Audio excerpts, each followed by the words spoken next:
তো হ্যালো, ঋতুর পরবর্তী ব্লগে স্বাগতম। তোমরা হয়তো দেখেছো আগের মিনি ব্লগটায় আমরা পিঠে খেতে গেছিলাম পিসি বাড়িতে। তো পরের দিন না আমাদের বাড়িতে চলে আসার দিন ছিল। তো পিসি বলছে না, কাউকে যেতে দেবো না, তোরা সবাই থাক, আজকে থাক। তো হঠাৎ করে আমাদের এক দাদা বলছে যে তাহলে আজকে ব্যাম্বু চিকেন খাওয়া যাক। এখন হয়তো অনেকে আছে আমার গলা শুনে ভাববে কেমনভাবে কথা বলছে, আসলে তা না, আমার প্রচুর ঠান্ডা লেগেছে, তো গলা বসে গেছে, তো আমার কথা বলতে সত্যি একটু কষ্ট হচ্ছে। তারপরেও আমাদের কথাই আছে না, উঠলো ভাই চটক যায়। তো আমরা সেই তো বাড়ি যাওয়ার স্বপ্নটা মাথা থেকে একদম উড়িয়ে দিয়ে তো আমরা সবাই মিলে ভাবলাম ব্যাম্বু চিকেন নয় খাওয়াই যাক। তো জিজু বসে বসে পেঁয়াজ কাটছিল, তো কাটার পরে চিকেনও এনেছিল। তো আমরা যেহেতু দিনের বেলায় মাটন খেয়েছিলাম, তো রাত্রে আবার ব্যাম্বু চিকেন ছিল, মানে এত গ্যাস জাতীয় খাবার খেয়ে আমরা ভাবছিলাম যে আমাদের পেটে না গ্যাস উৎপন্ন হয়ে যায়।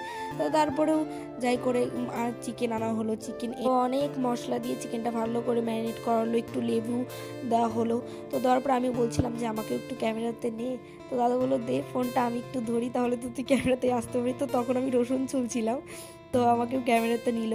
তো বিভিন্ন রকম মশলা দিয়ে মানে চিকেনটা ভালো করে ম্যারিনেট করার জন্য অনেক রকমের মশলা দিয়েছিল। যদিও আমি রান্নার তো অত কিছু বুঝি না, তো সেক্ষেত্রে তো অত কিছু আমি জানিও না, তো তাই আমি শুধু ভিডিওই করছিলাম।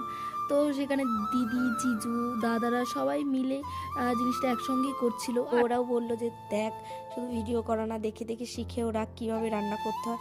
তো তার কিছুক্ষণ পর দাদা বললো যা, তো বাঁশ দুটো নিয়ে, যে দুটো কেটে রাখা হয়েছিল। তো আমি সেই বাঁশ দুটো নিয়ে আসতে যাচ্ছিলাম, ও আবার তার মাঝখানে আবার আমাকে নিয়ে নিয়েছিল ভিডিওতে।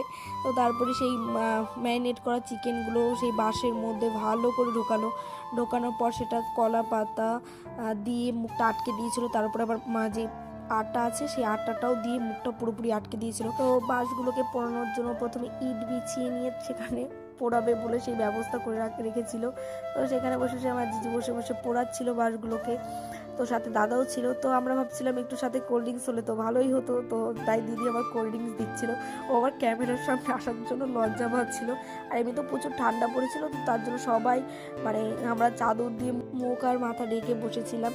তো তারপরে বাঁশটা তোমরা হয়তো সবাই দেখছো, বাঁশটা ভালোই পোড়া হয়ে গেছে। আমাদের ব্যাম্বু চিকেন পুরো রেডি হয়ে গেছে, আর আমরা তো ওখানে বসে বসে খাওয়া শুরু করে দিয়েছিলাম। দারুণ টেস্ট হয়েছিল। তো আজকের মতো এইটুকুই, বাই বাই।